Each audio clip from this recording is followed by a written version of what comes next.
questa sorella, questa suora che doveva andare in convento, brutto tempo, no, con l'ombrella, lì si aspettava la corriera, insomma si ferma un macchinone, autista Muriel, visto che non gioca più a Bologna che con gli amatori, che si è rotto.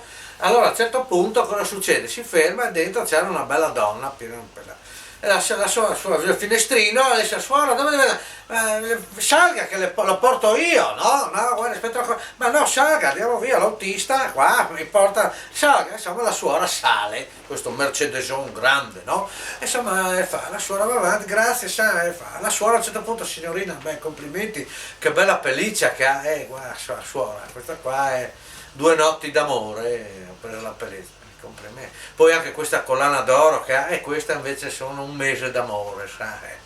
E poi anche questa macchina, l'autista, sì, l'autista mio privato, e qua sono anche qua 1 mese d'amore, senza contare, suora, l'appartamento che ho a Lignano, e lì mi è costato un 3 mesi d'amore, e quello che ho anche a Cima Sappada, lì, anche lì 3 mesi d'amore, e quello si avvicinano al convento, no? E la suora che grazie signorina, che complimenti, grazie, insomma la saluta e va via. La suora va dentro il convento, entra nella sua cella, no, si spoglia per le preghiere, a un certo punto sta per pregare, sente bussare, no?